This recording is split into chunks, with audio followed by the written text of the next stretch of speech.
শোকেসে সাজানো mobile, laptop সহ ব্যবহারের জিনিসপত্র। আগের মতোই ঘরে রয়েছে বিছানা ও পড়ার টেবিল, শুধু নেই আবরার ফাহাদ। এর মধ্যে কেটে গেছে ৬টি বছর। ছেলের ব্যবহৃত জিনিসপত্র আর হাজারো স্মৃতি আঁকড়ে ধরে কোনো রকম বেঁচে আছেন মা রোকেয়া খাতুন ও বাবা বরকতুল্লাহ। সন্তানের নির্মম হত্যাকাণ্ডের কথা মনে হলে শিউরে ওঠেন প্রতি মুহূর্তে। আজকে তো সেই রবিবার, মানে সে যখন যায় সেই দিনও ছিল রবিবার।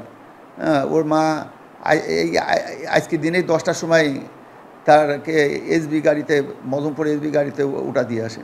আবরার ফাহাদ যে জন্য জীবনটা দিয়েছে, মানে এই দেশে হচ্ছে বৈষম্যমুক্ত একটা দেশ গড়ার জন্য।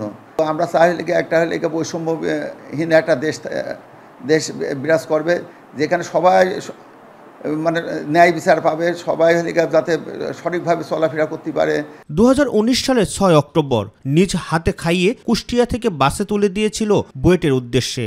ওই দিনটাই ছিল আবরারের সাথে মায়ের শেষ দেখা।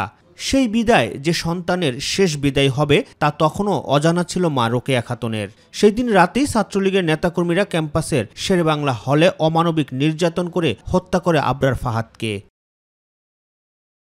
মৃত্যুর 6 বছর পেরিয়ে গেলেও ছেলে হত্যার বিচারের রায় কার্যকর না হওয়ায় ক্ষোভ প্রকাশ করছেন স্বজন ও এলাকাবাসী।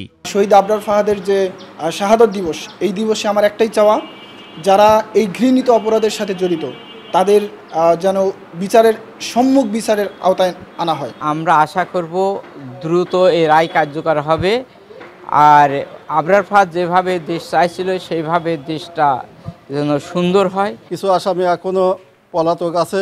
আমরা এই অন্তর্বর্তী সরকারকে আবেদন করছি যাতে তাদের দ্রুত গ্রেপ্তার করে আইনে আওতায় এনে তাদের রায় যাতে কার্যকর হয়। এইবার যদি শহীদ আবরার ফাহাদের হত্যাকারীকে যদি আপনারা বিচারের মুখোমুখি না করতে পারেন, তাহলে কিন্তু এটা হয়তোবা আধুরাই থেকে যাবে এদেশে। যে বৈষম্যহীন রাষ্ট্র গঠনের জন্য আবরার ফাহাদ শহীদ হয়েছেন, তার সেই স্বপ্নের বৈষম্যহীন রাষ্ট্র গঠন সহ দ্রুত রায় কার্যকরের দাবি সচেতন মহলের। রাকিব হাসান, মাই টিভি।